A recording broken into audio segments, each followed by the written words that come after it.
990 crore fraud case వచ్చింది బయటికి. State authorities ఏవైతే ఉన్నాయో అన్ని మనీ గవర్నమెంట్కి మూవ్ చేసేస్తుంది ఆ బ్యాంక్లో.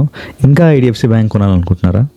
ఒక్కసారి దాని ఫండమెంటల్ అనాలిసిస్ చేసేసి టెక్నికల్ అనాలిసిస్ చేస్తే ఒక క్లారిటీ వచ్చేస్తుంది మనకి. ఇప్పుడు మీరు పిఎన్ఎల్ అకౌంట్లో ఉన్నారు. ఓకే, దీని హైయెస్ట్ ప్రాఫిట్స్ వచ్చేసరికి మార్చ్ 2024. ఓకే, అలాగే 2020లో -843 పోస్ట్ చేసింది. దాని తర్వాత దాన్ని బీట్ చేసి అట్లీస్ట్ ఒక మార్చ్ 2024లో పాజిటివ్గా పోస్ట్ చేసి దాన్ని బీట్ చేసింది 2948. ఓకే, దాని తర్వాత ఇమీడియట్గా మార్చ్ 2025లో మనకి 1490 పడ్డది. ఓకే, సో లో ప్రాఫిట్స్ అనమాట. దాని తర్వాత ఇంకా ట్రైలింగ్ ప్రాఫిట్స్ వచ్చేసరికి 1576. ఓకే, సో అంత గ్రేట్ ఏం కాదు, ప్రాఫిట్స్ అయితే అంత గ్రేట్ గేమ్ పోస్ట్ చేయలేదు.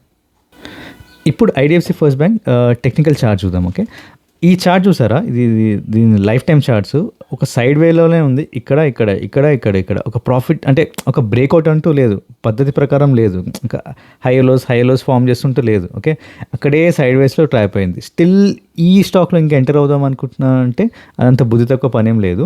ఓకే, స్టిల్ ఎంటర్ అవుదామని అనుకుంటే దీని బెస్ట్ లెవెల్ ఏంటంటే ఇప్పుడు 51.57 ఉందో అక్కడ వరకు రీచ్ అయ్యే అవకాశం ఉంది. ఇప్పుడు 70 దగ్గర ట్రేడ్ అవుతుంది కదా, ఇంకా 51.57కి ఏదైతే ఉందో ఈ లెవెల్కి రీచ్ అయ్యే అవకాశం ఉంది. ఇది కూడా బ్రేక్ అయితే నెక్స్ట్ లెవెల్ వచ్చేసరికి మనకి 28లో పట్టుకోవాలి. ఓకే, ఇది పట్టుకొని కొన్ని రోజులైనా ఎగ్జిట్ అయిపోవచ్చు, మనకి ఎక్కువసేపు పెట్టుకోవద్దు మనకి స్టాక్. ఓకే, సో అది IDFC first bank which I don't recommend అనమాట.